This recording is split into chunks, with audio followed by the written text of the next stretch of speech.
Let's create a pivotal impact. Friends in the industry. So I believe as we navigate through 2022, we really need to focus on the various opportunities that are in front of us. But also we need to align ourselves with mentors that can really empower this way of thinking.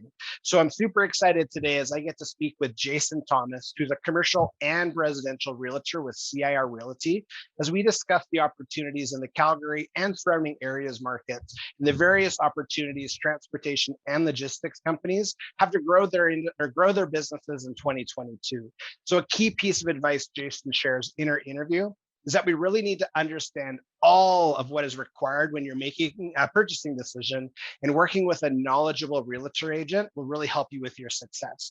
So this is why I really recommend doing business with Jaison. So connect with him directly at email, Jaison, Jaison Thomas at CIRRealty.ca. So if this is the first time you've ever checked out a Truck Focus podcast, I welcome you to our community. To all of our dedicated listeners, I just want to continue to thank you for your investment of time. So make sure that you like this episode, subscribe to the channel you're listening to, and share it out. I look forward to the impact that this conversation is going to have. Let's get to it. Jaison, honestly, welcome to the Truck Focus podcast. Super excited for a couple of things today. First off, seeing as you're a real estate professional and the fact that Calgary, specifically and other obviously areas throughout the country, the real estate market, when we're talking commercial real estate, warehousing, logistics, it's a booming market. And one thing that I really pride myself on in the Truck Focus podcast is bringing on different industry leaders. So I'm super hyped to have you on the podcast so we can really talk about why is the market booming, how does it work, if you're a first-time buyer, if you're a repeat buyer, what are things to look out for, as well as you come just highly referred from someone that I really respect. His name's Jaison Thomas. So just welcome to the podcast. Super excited to have you on. Thanks for having me, Josh. Absolutely. So kind of to start us off, why don't you kind of walk us through who's Jaison, but also give us a little bit of, your backstory and experience in the real estate industry. Perfect. Okay.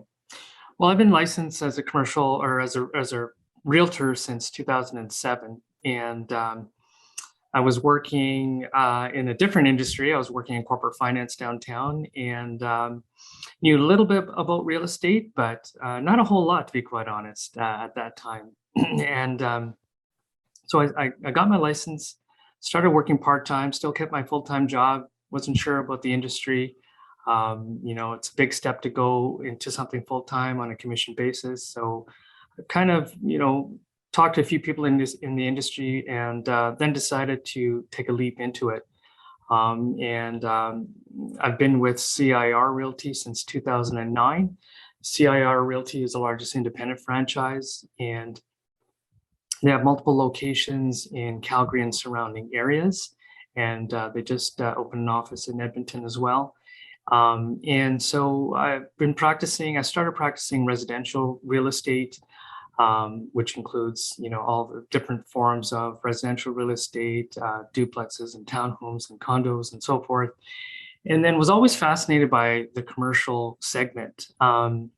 It's such a broad industry, and I wanted to diversify my portfolio and learn more about the commercial segment.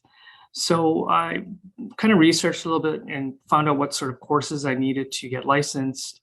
And then took some additional courses because I wanted to, really make sure that I was knowledgeable in the area. So went to the University of Calgary, did a real estate development certificate, which was about 10 courses in commercial, and got a few other designations through the Calgary Real Estate Board in terms of financial analysis and taxation and so forth. And then proceeded to get into the industry. And it's a completely different industry than residential. It's night and day, I would say, in terms of the sales process, who we deal with, the timeframes, the sort of questions you ask. But it's been fascinating. And I would say I've been in the industry now for just over 5 years in commercial. And I can go into more detail as we go further ahead. But it's been a great ride. Good. Yeah, welcome.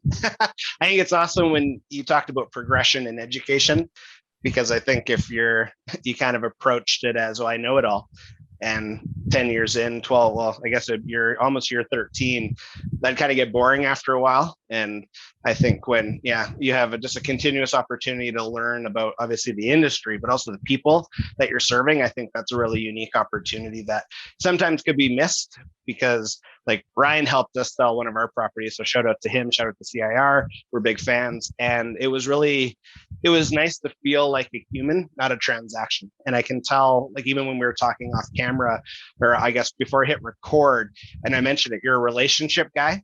And I think that's a superpower that a lot of just people in professions kind of lose focus on. And the fact that you got to be hungry to keep learning because trends change or land development reasons change. And obviously, when we're speaking transportation, logistics, warehousing, e-commerce changed the game. And when you could literally go for a drive to anywhere in Calgary and the surrounding areas, and you're like, look at all these buildings. Like, what are these for? That's a lot for you to know, because you have to be able to educate the buyer as well as the seller. Like you mentioned the financial side, like, you don't want to lose money. And so, there's a lot there, but I really welcome you on. And it's great that, you're humble, but you're also honest about your experience and your journey. So it's really cool. Well, one thing that I really like with CIR is, they've got a very strong management team that, are dedicated to developing the agents. There's a lot of resources. There's a lot of training that's involved. So it's really nice to have a brokerage that provides these opportunities for their agents. That's good. So if we're looking at Calgary markets, and obviously we're in 2022 now, and we're recording on the 15th, which is, I think, really good timing, because a lot of people obviously are still focused on goals. You mentioned some stuff off camera again, where I was like, wow, that's pretty phenomenal. So how do you project, or not even project, how do you see the current market right now? Is it still, and we'll stick to the commercial space, but is it still like skyrocketing? Like, prices are climbing nicely. There's lots of sales going on. There's lots of reasons to convert buildings and or build buildings for, I guess, the commercial warehouse and logistics side of things, or how do you see it? Yeah. So, obviously a lot of us have heard about the residential market through the news and through various news articles. So I'll just stick to the commercial segment. And the commercial market can be broken down into various sub-markets, as we know, such as multifamily, which would be defined as 5 units or more in like an apartment building, land, commercial land, office, retail, and industrial. I would say that all the sub-markets are firing on all cylinders in Calgary for this year and for the balance of the year, except for the office market. And that's been problematic for a number of years. They have like 30% plus of vacancy in the downtown core, with over probably 11 million square feet of unused space.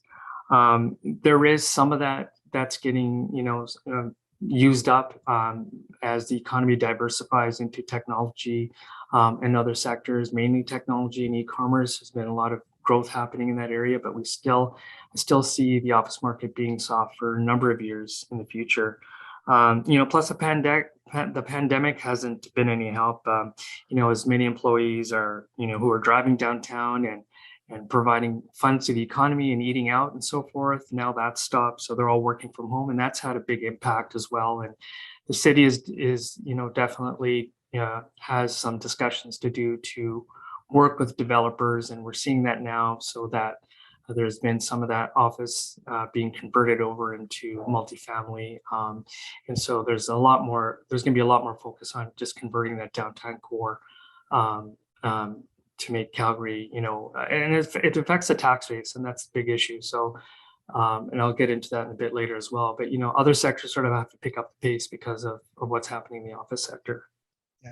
Yeah, my wife has a bunch of friends in the corporate space that were downtown, and aside from the oil bust, I guess that kind of impacted some of it. But the pandemic, you're right, though, it sent a lot of people, you got a laptop, just like you had a laptop here. Like, you can't see it obviously because you're looking this way, but I have dual screens in front of me. It's like, I don't know.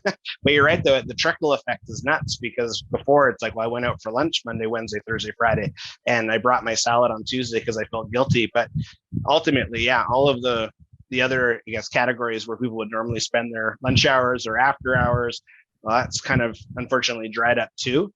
And I like that Calgary is such a desirable place for other technologies, or I guess other industries like tech, to come, and the fact that there's already infrastructure in place for them to plant their seeds, I think is smart. But it's it's nice to see, because I actually wasn't aware that they were going to start converting some of that space into, it was multifamily homes, or sorry, what are they converting the properties to? A lot of the downtown office space is now, some of the buildings have been converted into pure rental buildings. Okay. They want to get people to live downtown in the core, and participate in the restaurants, and just have a like a live and work atmosphere. And I think that's the goal. It's going to take a lot of money. It's going to take some time, but I think in a few years it should be a lot better than it is now.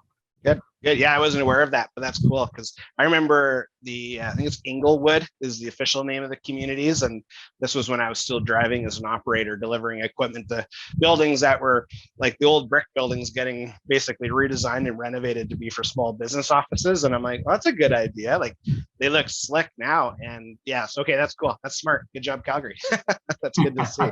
So from a surrounding areas, if we're talking distribution centers, if we're talking warehouses, what makes Calgary, and again, this is all your opinion and the data behind just your knowledge in the space, but what would you say makes Calgary like an attractive landing point for different businesses? Because obviously they're not all local businesses. There's some that could be from overseas or different parts of our country or in the States, but what makes those areas so desirable to set up shop here? Well, I think that Calgary right now is in the middle of an industrial real estate boom. It's high rental prices and low vacancy rates in places like Vancouver are driving companies to snatch up warehouse space. And I know we want to focus. You've got a lot of listeners across the country, and especially in Alberta. So I'll focus on that area.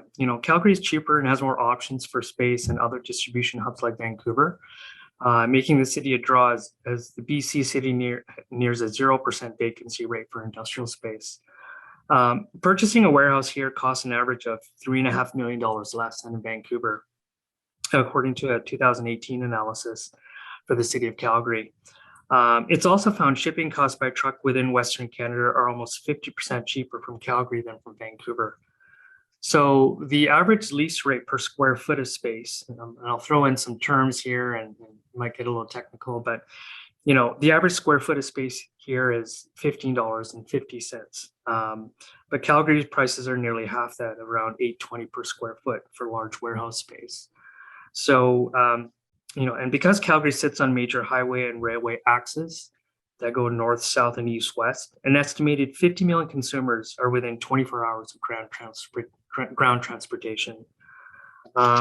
So Calgary also has no shortage of land for new warehouse space, whereas Vancouver's geographic growth is limited by the mountains and the ocean.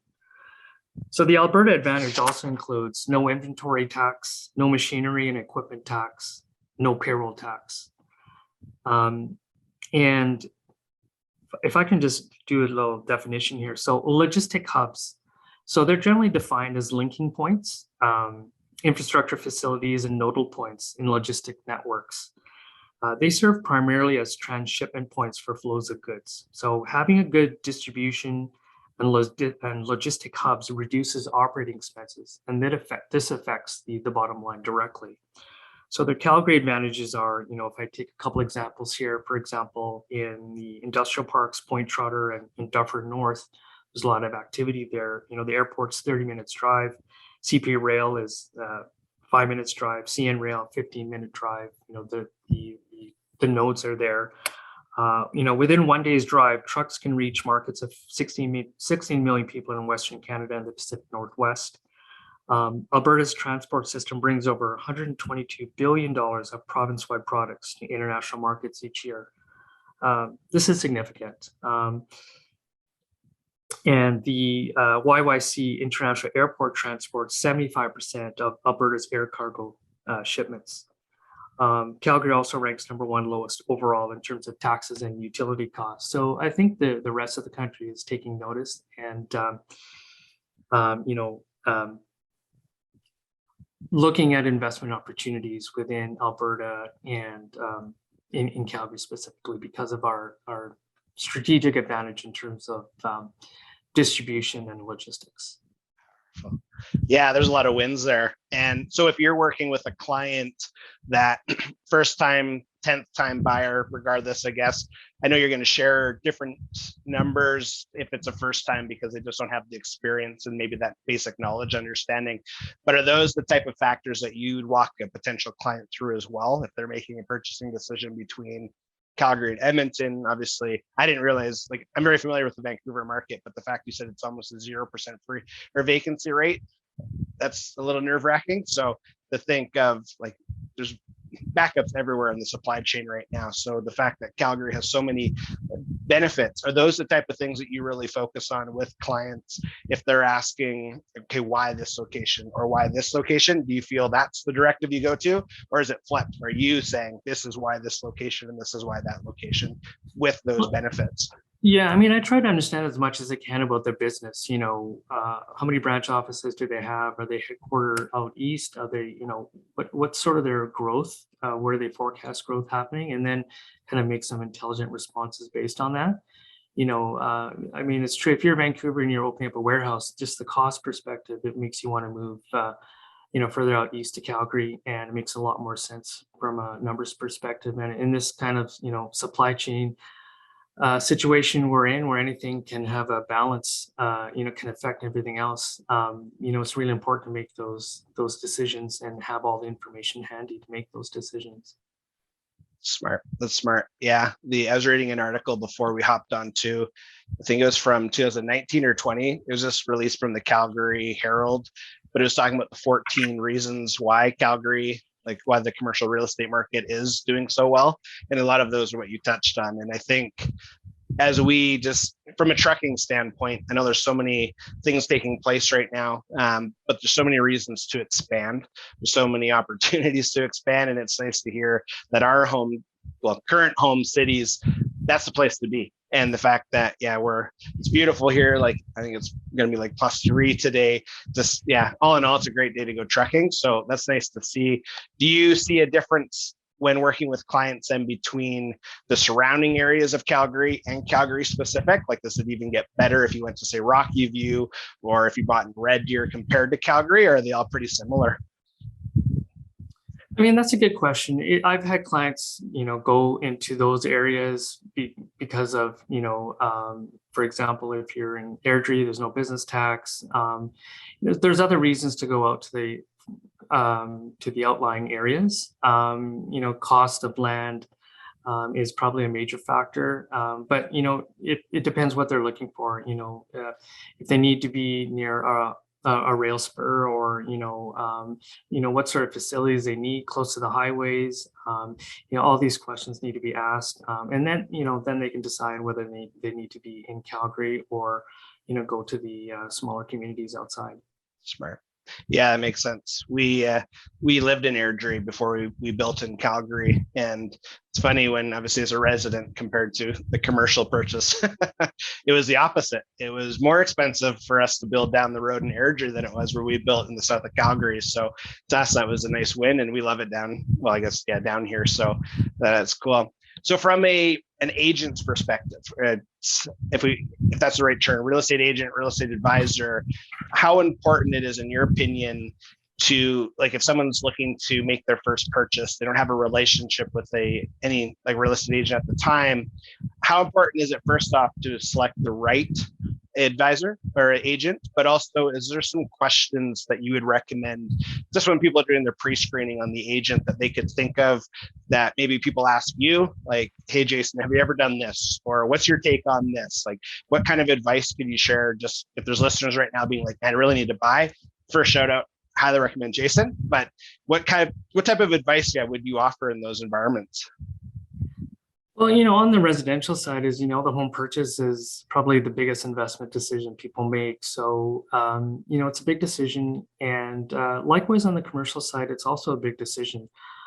There's different processes involved, but it's still a very big decision. So just like in residential, you do need to, I think, interview different agents and learn a little bit more about them. Find out how you find out their communication skills, find out if you guys have alignment of values. What's the experience like? Are they doing this part-time, or are they doing this full-time? If you're specifically looking for industrial product, it's not just how long the person's been a commercial agent for, but how much experience do they have in the industrial markets, and specifically of what you're looking for. I mean, those are some very important questions. So I think it's really important, if not as important in residential as on the commercial side, because there's just a lot of moving parts. Are you leasing? Are you purchasing? So it's important to pick an agent that you can feel comfortable with, and has that knowledge base, to help you make the right decision. Yeah. Yeah, I agree. And it's nice that you mentioned out the gate, because I wasn't even thinking about that initially, actually, in our interview, was the fact that you went to U of C and you said that there was the 10 courses, and then there's the real estate board where there was more training. And I think that's a really key piece to vet someone is, okay, prove to me you know what you're talking about, because I'm about to spend, say, $2 million or $3 million. Like, that's a big investment. And even if we've done it before, it's still a big investment. So I like that. And I like that you mentioned the Schroeder conversation too, just understanding taxes, understanding cost breaks, understanding just the market that you're in, because that way you're not getting, I guess, duped or false advice because they know nothing about the market. So that's really cool. From a first-time buyer, say they've never purchased before, maybe they were in a 10-year lease, they owned a small, maybe it's not, we'll go customs. So they need a warehouse and they're looking, you know what, we're making enough. There's enough longevity in this business structure. I want to buy my first, if it's a piece of land or if it's a building existing on land. Can you kind of walk us through, and I know there's going to be a lot, so go as deep as you'd like or as high level as you're comfortable with, but walk us through from a first-time buyer, what are some major things that they need to have? Part of it is prepared in advance, as well as ready. What type of decisions are they going to need to be ready to make at the time of purchase? Can you walk us through that? Absolutely. So that's a really good question, and I can give you some examples as well. I had a client in the vacuum business that was leasing space for 17 years, and they finally decided they didn't want to pay any more rent and they wanted to own. And this is typical of many people, many companies that are leasing. They want to get their own space and have some say in how they build out and so forth. So there's a lot of questions you need to ask. Obviously, if you're looking to purchase, it comes down to financing. So what's the cash on hand look like? How much do you need to finance? Talking to an experienced commercial mortgage broker, I think, is vital. Having those relationships, or talking to a commercial realtor that has those relationships, that would be a good first start, because you'll need to know how you're going to finance the project. Are you going to buy a product that's in shell condition, which means it's just a concrete box and you're going to build it out, or are you going to look for something that's already has the office built out and you're just going to move in? Going through financing, for example, through BDC or other companies, other banks, it's a bit of a process. You'll have to make sure you have all your financials in line, and there is a rigorous process there. So that will take some time. So knowing your timing is very important. So if your lease is 1 month away, that's not the time to do it. At least 6 months before your lease expires, you'll want to start the process of establishing what exactly you're looking for. Have things changed in the business? Do you need as much space as before? Do you need less space? How much office space do you need versus warehouse space? What about ceiling heights? For the loading, do you need dock level doors versus drive-in bays? Do you need a large marshalling area for your 50-foot trucks to be able to maneuver around? Or has that changed? Do you want to buy some land and do a custom build? Do you require mezzanine or a mezz, they say? Some people like to have that extra space, for storage, or you have to know the rules around that, because the city has, rules around how much mezzanine can be built out. Do you need it to be concrete build out or wood? So there's, do you need a secure yard with fencing? What are your power requirements? That's a big one. Has that changed? Are you a heavy user where you need, 600 amps, or do you need something less, like 200 amps? And of course, the most important question in real estate is location, location, location. Yes. That's it's so funny because not funny it is in a hilarious way, funny as in like a mind-boggling way when it's like that was probably like 30 key items that going into it first time you didn't have to at the lease because you didn't really know what to expect. And I think timing is key in location. You're absolutely right. Where I think, yeah, imagine buying something and being like, why is my door this small? Like it doesn't even fit. But again, I laugh because I've been in enough scenarios in just the transportation industry where you can tell people didn't think about half those things. And no disrespect to them, it's inexperience, too much pressure, multiple things on your plate, and probably not enough time. So I like the 6-month window. And I like the fact that, yeah, there's so many different things to keep in mind, which just highlights the value of working with yourself, obviously working with agents that understand.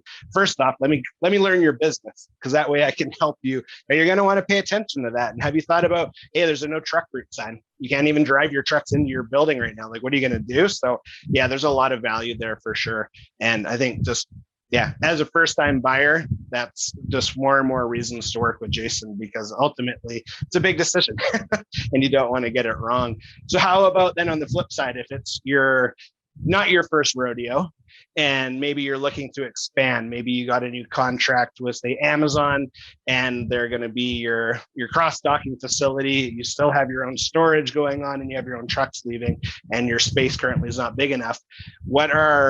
Would it be similar? Actually, I'll ask that way. Is it a similar thought process and things to look out for? Is it different because maybe you have an existing mortgage and your finances are going to be tied up in different things, so you're going to have to navigate differently? Or if you're, more than one time buyer, what are some different things you'd have to look out for?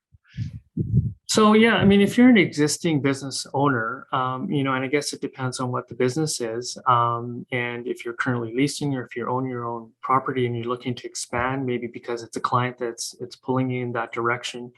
It can be scary, but it can be a great thing for your business growth. If it's one client that's, you have to look at the terms of everything because you're going to be making a big step on whether you're going to be leasing or, I guess your question was purchasing, is going to come down to the numbers. So you'll have to really crunch the numbers out in terms of, again, looking for that extra location. And finding out, are you going to keep your existing location, or are you going to move everything over to that location? Is this a part of your existing business, or is this a complementary business? I was having a conversation with a custom tool maker the other day, and they were getting full to capacity in their product lines. They have CNC machines and various machines in the shop. And I said, okay, well, where do you see growth happening in the next 3 to 5 years? I mean, if you're going to be making a multi-million-dollar purchase decision, and it's going to be already at capacity by the time you move in, that probably wasn't a good business decision. You want to make sure that you've got some slack there for capacity in the future. Because they're looking at new industries, and with new industries in their manufacturing, they'll have to purchase new types of machinery that are specific for that market, and that's going to take up space. It's going to require more personnel, which will mean more office space. So there's going to be a direct impact, and so there needs to be a lot of thought and planning, space planning, human resource planning. In terms of doing that next step. So it's definitely not a short process. It's something that management will discuss with various parts of the organization, and could take definitely several months, up to a year maybe, just to come to that decision. And maybe you'll end up leasing space instead of buying space. You'll have to really know those numbers and look at it from a tax perspective as well. Yeah, I was going to ask that. Have you, just through your journey, seen businesses that you think they're getting into new markets or expanding, and they're like, okay, I'll lease for a year while I decide if it's worth buying, kind of to test the market? Is that a kind of a normal practice that you've seen? Well, not really, because lease terms typically will go longer than a year. The landlord wants to see some commitment, especially something on the industrial side, they'll want a longer commitment. So you really need to know exactly what you want to do if you want to lease or purchase. Yeah, that's true. Yeah, I could see that from from a landlord's perspective. You wouldn't want 6-month Airbnbs for commercial space. That's true. So, in your opinion, then, are there? I'll ask the question, and you can answer how you see fit. But would there be a reason, or what would be a reason, I guess, not to buy aside from the leasing option? Have you had clients that you almost talked them out of buying, not because you didn't want to make a sell, but you just understand enough about their business to where you're like, honestly, it's too much of a risk or anything like that? Or what's your thoughts on that process? Well, I mean, I can only provide knowledge up to a certain point. I can't go into valuations or into even competitive uh, situations in terms of the analysis. Basically, I can just provide you with the real estate portion of it. So, here's the real estate. Here's what I think it's worth in terms of a purchase price. And I can't tell you if your business is going to succeed at that location or not. That's going to be a business driver and business decision that you have to discuss internally. But I can certainly, I definitely wouldn't want to see someone make a jump if they didn't have all the right information. So my duty would be to make sure that they have all the right information from a real estate perspective to make the right decision. Yeah, no, that's fair. And that's very accurate too, because yeah, you want to make sure that you per se stay in the lane where if it's not in your field house, that's smart. So the question that I like to ask in a thought process that I think about quite often is legacy. And legacy doesn't mean morbid once we're gone, what we're remembered for, but I more so mean your day-to-day interactions. Part of it's your reputation. Part of it is your just when you get ready to enter a meeting and you prepare yourself, how important is to you to strengthen and protect your reputation, but also, yeah, do you think about legacy? Do you think about the impact that you're having on potential clients, future clients, past clients when you're interacting with them? Yeah, I think we had discussed offline, my 100% of my business is word of mouth and referral. I don't do any advertising as such. And it's been great. My business is growing every year. And, reputation is everything in this business, like it is I would say in any business, but especially in this business.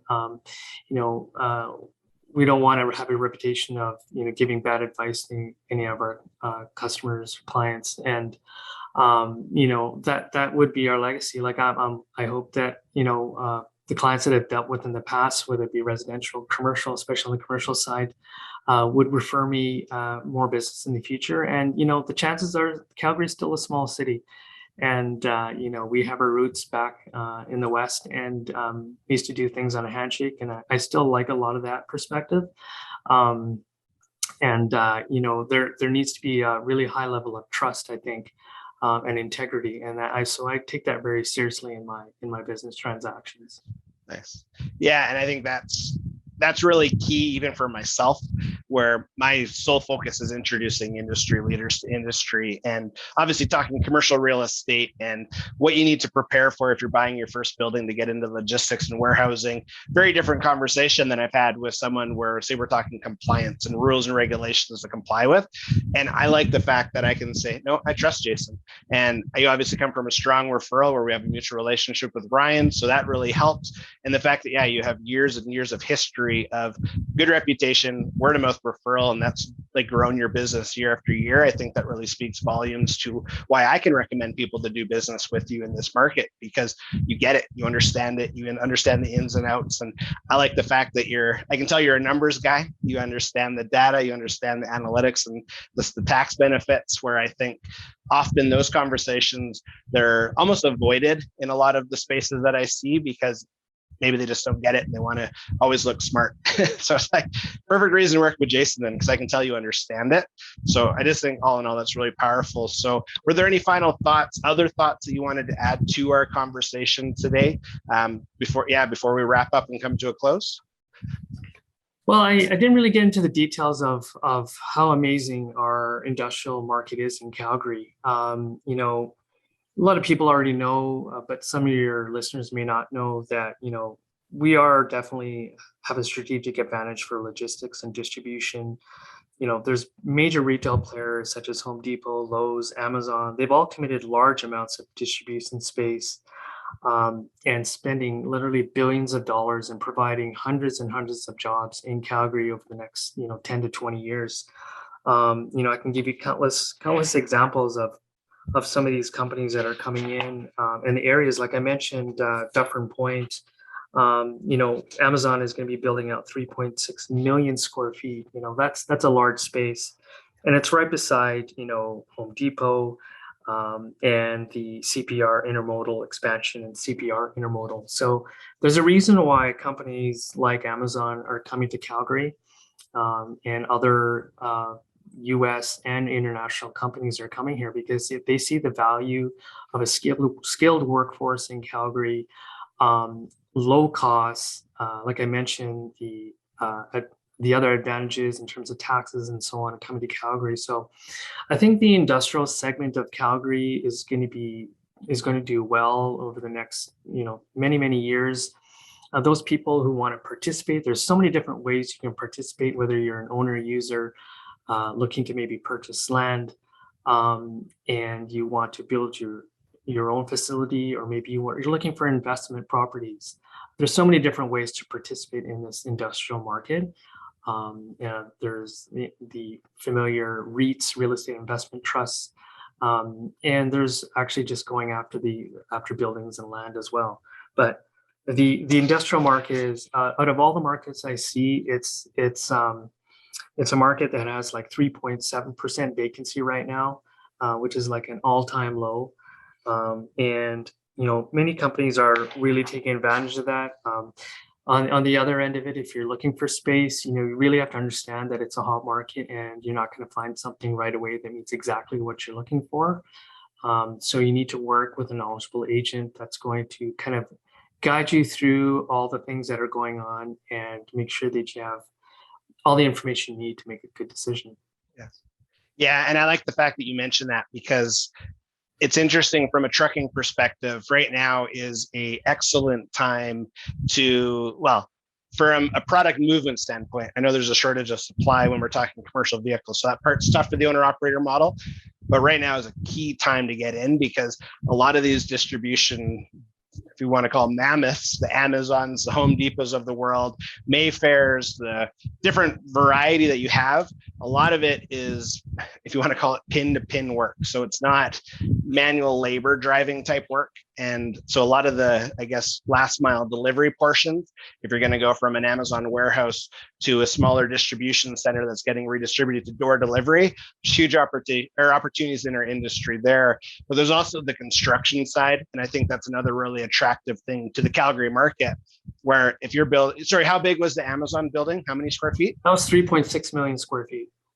Thousands upon thousands of jobs and equipment rentals and construction contractors and electrical, and obviously the utility side. There's so many benefits to these massive retailers and various companies coming to our market. So it's nice that you spoke on that, because again, those are things where, all of a sudden something's here, and time to time you don't pay attention to just the impacts of the buildings itself, the brand reputation, the fact that probably all of us buy on Amazon. We're all using like if it's you go to Home Depot and you're just picking up a couple of gallons of paint, maybe you don't want to go in the store, so you do the click delivery. All of that becomes possible because of these massive locations. So it's really neat to see. And then obviously from your perspective, it's a huge benefit, because it's going to domino effect into other businesses, because it's like, well, I've been an electrician for 25 years, let's start your own. Okay, but I got to house all this wire and all these parts. Okay, who do you talk to? Jason, I need this. Okay, we go and find it. And if it's not the right time, you're honest enough to tell them that, which I really respect. But yeah, there's so many trickle effects that we can go down that, like I told you before, I get really excited and I get dizzy, because I'm just like, yeah, you're right. So I'm pro growth for development. So it's nice to see your perspective on that. Yeah, it's really a good news story for Alberta, I would say. And like mentioned offline before, we're going to be, looks like the government's going to be able to balance their budget and most likely have a surplus. Because the price of oil has gone up. For every dollar that it goes up, it's about $100 million into the treasury. So that money is available to go back into the economy. So the government has been good at lowering the corporate tax rates from like 12% to 8%. So there's a lot of good things the government is doing to really stimulate the economy. So I really see a really good news story in Alberta over the next few years.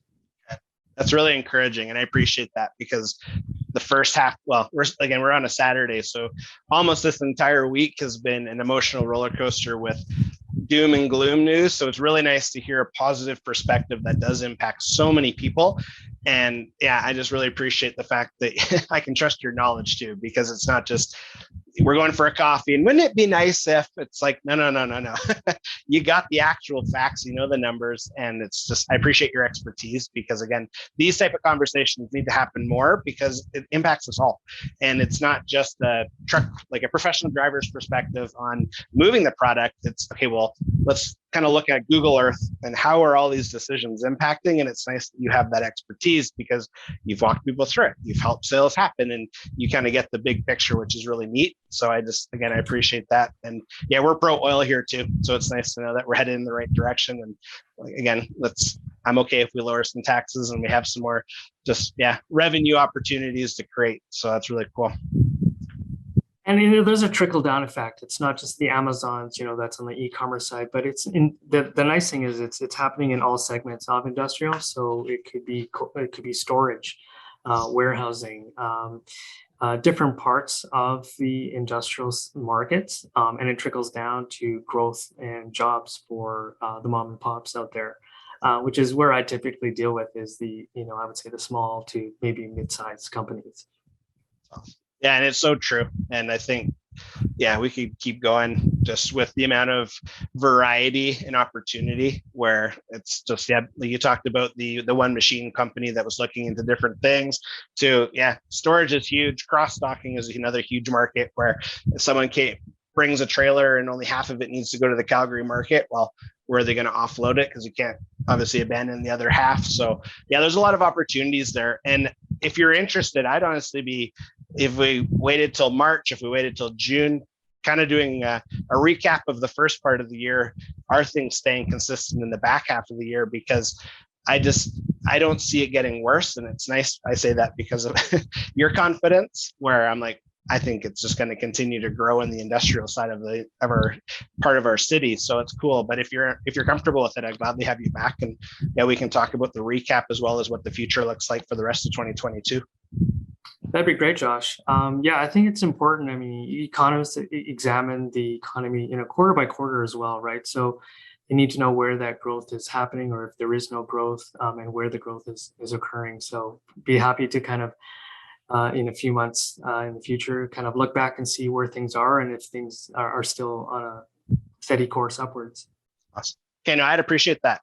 And speaking from a listener's perspective, I'm super grateful just for a continuous, just growing listening base. I think there's a lot of value today because when you were talking about, a few things that really stood out to me was how much goes into making that purchasing decision for the first time, and not living with the lens of fear, but living with the lens of opportunity. And I think you spoke on that really well.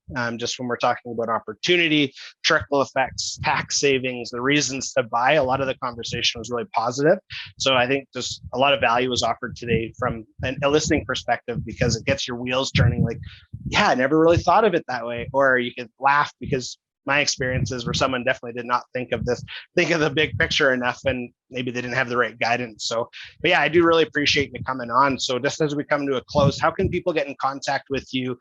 First off, if they want to buy with you, let's do it. If they want to sell with you, let's do it. But also maybe they just had questions, or maybe they want to pick your brain on your opinion. What's the best way? Is it email? Is it a website? But where can people go to contact you? So the best way is probably by email, and I can provide my email address. It's Jaison, and then my last name, Thomas, Thomas at CIR Realty. That's all one word, CIRRealty.ca. That's probably the best way to reach me. Yeah, and I'll make sure to include that in the show notes too. It's a very, I like that it's an easy way to contact you. We all use email, and I'll just promote it out because I really respect where you're coming from, and I really value your experience too, Jaison. Because again, I think too many times people they focus on the doom and gloom, and it's just maybe that's just the mood that they're in. But through our conversations or email interactions, I can tell you really view opportunities. So I'm just really proud of the fact that I can recommend people to head your way, to contact you, to ask you questions, and ultimately do business with you.